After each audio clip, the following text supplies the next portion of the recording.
नमस्कार मित्रांनो, आज आपण पाहणार आहोत राज्यसेवा पूर्व परीक्षा 2019 प्रश्नपत्रिकेचे स्पष्टीकरणासहित विश्लेषण. विषय आहे पर्यावरण.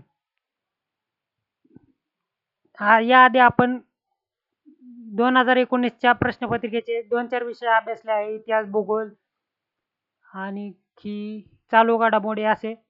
आता पर्यावरण, विज्ञान आणि अर्थशास्त्र हे 3 विषय राहिलेले. तर पर्यावरण पाहूयात.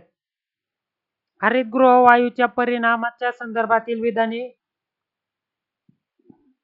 1970 पर्यंत आपल्या पृथ्वीच्या 100 वर्षात 1 डिग्री सेल्सिअसने तापमान वाढत होते. गेल्या 20 वर्षात आपल्या पृथ्वीचे दर 100 वर्षात 10 डिग्री सेल्सिअसने तापमान वाढत आहे. जगाच्या निरनिराळ्या भागातील बहुतेक हिमनद्या मागे सरकत आहे. एल निनोची वारंवारिता व परिणामाची तीव्रता वाढत आहे. वरील विधानांपैकी कोणती विधाने बरोबर आहेत? आपल्याला माहिती अ, क, ड हे विधान बरोबर आहे. तर 20 वर्षात पृथ्वीचा तापमान वाढीचा दर 100 वर्षात 10 डिग्री सेल्सिअस नसून 2 डिग्री सेल्सिअसच्या आसपास काहीतरी आहे. त्यामुळे ब विधान चुकीचे. अ, क, ड बरोबर असलेला पर्याय क्रमांक 4 योग्य. पुढील प्रश्न पाहूया. योग्य जोड्या जुळवा. कचऱ्याची विल्हेवाट लावायची पद्धत आणि त्याचा अर्थ आपल्याला पाहायचा आहे. या ठिकाणी कचरा डेपोमध्ये आपल्याला माहिती कचरा टाकला जातो आणि ते बुलडोझरच्या सहाय्याने दाबला जातो. भस्म करणे म्हणजे या ठिकाणी कचरा जाळणे म्हणजे भस्म करणे. ढवळणे म्हणजे जमिनीवर कचरा पसरवून ठेवतात. पॅरोलिसिस म्हणजे ऑक्सिजन विरहित या ठिकाणी कचऱ्याचं ज्वलन करणे म्हणजे पॅरोलिसिस. पर्याय क्रमांक 2 उत्तर. पुढील प्रश्न पाहूया. सूक्ष्म तुषारांचा हवामानावरील परिणाम. सूक्ष्म तुषार म्हणजे एरोसोल्स. सूर्यप्रकाशाचे थेट अवकाशात परावर्तन, अप्रत्यक्षरित्या ढगांना प्रखर परावर्तक बनवणे. सूक्ष्म तुषारांचा हवामान प्रणालीवरील निव्वळ थंड परिणाम. मानवनिर्मित सूक्ष्म तुषारांमुळे नागरिक तापमान वाढीस काही प्रमाणात आळा बसतो. वरीलपैकी कोणते परिणाम बरोबर आहेत?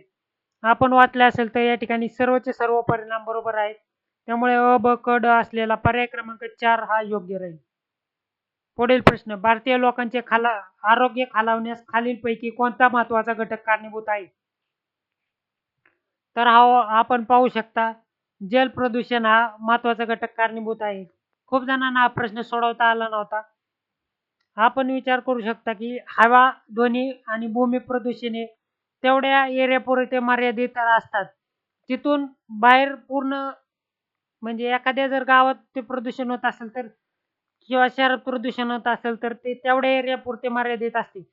पण जर पाण्याचे प्रदूषण झाले तर नदी सागराला जाऊन मिळते आणि मध्ये जे गावं शहरं भेटत जातील ते संपूर्ण जल प्रदूषित करते. तसेच भूमिगत पाण्याने सुद्धा पूर्ण पाणी या ठिकाणी प्रदूषण होते. त्यामुळे लोकांचं जर आरोग्य खालावणार असेल तर ते जल प्रदूषणामुळे जास्त प्रभावित होईल. कारण हवेचं प्रदूषण ज्या ठिकाणी कारखाने आहेत तेवढ्या एरियापुरते मर्यादित राहणार.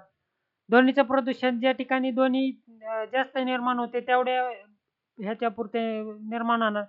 भूमीचं प्रदूषण सुद्धा तसंच आहे. ज्या ठिकाणी अणुप्रकल्प आहेत किंवा इतर काही कचरा डेपो आहेत तेवढ्या पुरते भूमी प्रदूषित होणार. पण पाण्यामुळे जास्तीत जास्त प्रदूषण निर्माण होणार. त्यामुळे पर्याय क्रमांक 2 उत्तर राहणार. पुढील प्रश्न पाहूया. 1992 ला रिओ दी जानेरिओ येथे आयोजित परिषदेतील जैवविविधते संबंधीचा करार खालीलपैकी कोणत्या तारखे अंमलात आला?